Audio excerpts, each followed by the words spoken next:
Hey girl, welcome to the Feminine Founder Podcast, where we're all about learning and growing professionally so that we can build a life that we are proud of and really love. My name is Caroline, and I'm a social media marketing expert, obsessed with teaching female entrepreneurs how to start, grow, and scale their personal brand and business online. This podcast is all about sharing our stories and learning from each other on how to navigate our professional journey so that we can live our best lives. So if you're just starting your entrepreneurial journey, or if you are growing and scaling an epic company, you are in the right place, friend.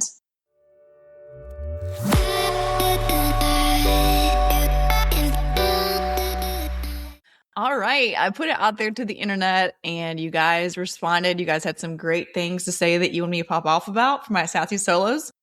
So one of the responses I received was, how do you pick your podcast niche? And here is the answer. Your podcast can be fluid, and that's okay. Literally, podcasting is the wild, wild west. Backstory about this podcast is when I first started this podcast almost 3 years ago, I was a recruiter, a professional headhunter. I had a corporate job doing that. And so I was used to interviewing people for a living. I had done it for 15 years. At that time, I was doing it at the absolute highest level. C-suite professionals. I was recruiting all throughout the country, all different types of industries, you name it. So I was used to interviewing people, right? I was used to asking the hard questions, talking about money, why do you want to change jobs, like all the things. And so when I started this podcast, I wanted to talk about recruiting and hiring because it had to do with exactly what I was doing for my corporate job. So at that time, I started interviewing people that I found were experts in that field, had expertise in company culture, had expertise in negotiating salaries, had expertise in mental health in the workplace, you name it. And actually, after about a year, so that was the theme, the podcast niche of mine at the time was recruiting and hiring. And the reality is I actually got really bored talking about that. And so I pivoted my podcast. I really wanted to start interviewing female founders and learning their stories, like exactly how they did it. And I don't care whether or not you have a product-based business or a service-based business. I wanted to interview these female founders and actually hear their story. I asked hard questions like, okay, great. How did you actually do it? Because a lot of times from the outside is all we see is the highlight reel. Allison Ellsworth getting bought out by Pepsi with Poppy for, $1.2 billion or whatever the number was.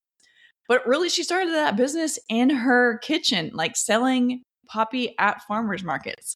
So I really want to dig into how did you actually do it? Like, what actions did you take? How did you overcome obstacles mentally?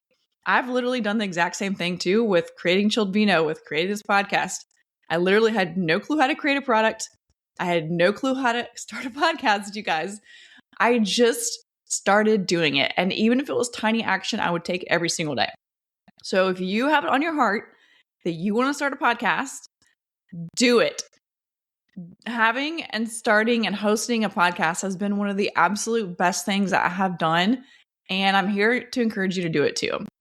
And the only thing I would say to you, if you're seriously considering a podcast, is whatever it looks like in your life, we all are busy, we all have family, you name it, fill in the blank.